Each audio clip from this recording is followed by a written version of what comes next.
for the dark money interests. The dark money link to the Republican Party brings us to the second case. This case, Brnovich v. DNC, Democratic National Committee, involved voter suppression laws passed to discourage minorities from voting. Why would anybody want to do that?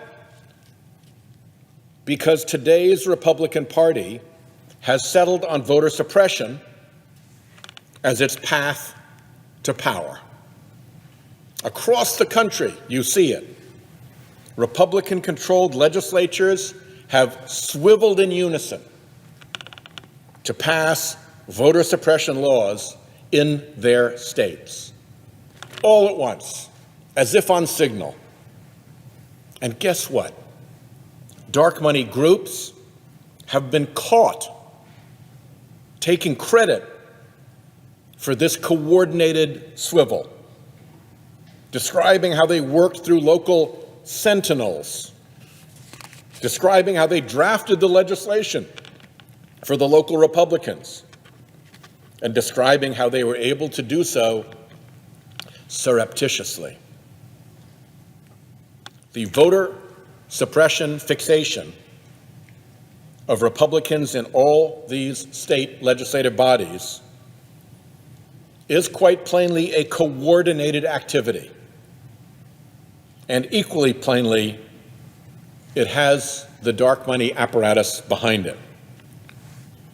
Here's another example. After a Washington Post expose blew his cover, the operative at the center of the dark money court packing scheme vacated that role. The article was pretty tough. He got burned pretty good. So he fled. And where did he go? He moved straight from court packing to voter suppression. Don't worry, he didn't have to go very far from his court packing roots. The group he went to is called, in fine Orwellian fashion, the Honest Elections Project. What is the Honest Elections Project?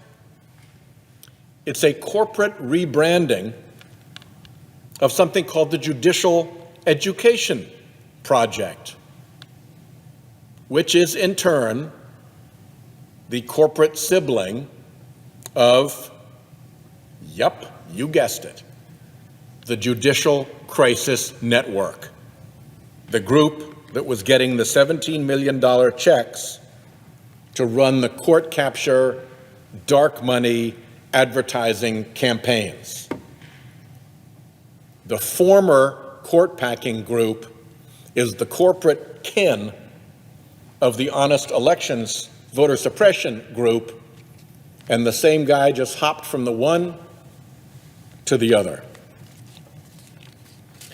The Washington Post expose, by the way, chronicled $250 million in funding for this dark money court capture operation through its network of groups.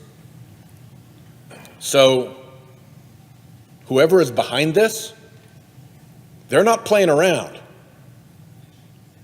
$250 million is an immense sum. So when Mr. Court Capture shows up as Mr. Voter Suppression in a repaint of one of his court capture vehicles, you can guess that his voter suppression effort will have plenty of dark money too. So with this as the background, the Republicans on the court served up yet another blow to the Voting Rights Act. They allowed states to pass even more voter suppression laws.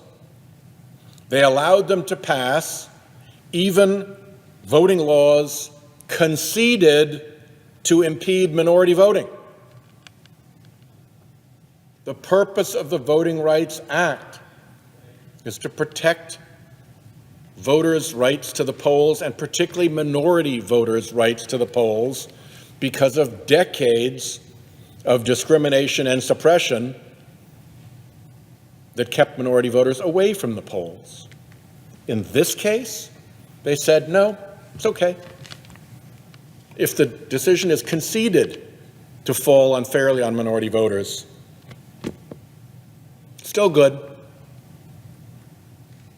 The author of this partisan majority decision, even for good measure, threw in the totally unsupported and perhaps even fraudulent Republican political talking point that voter fraud is presently a big hazard demanding our attention.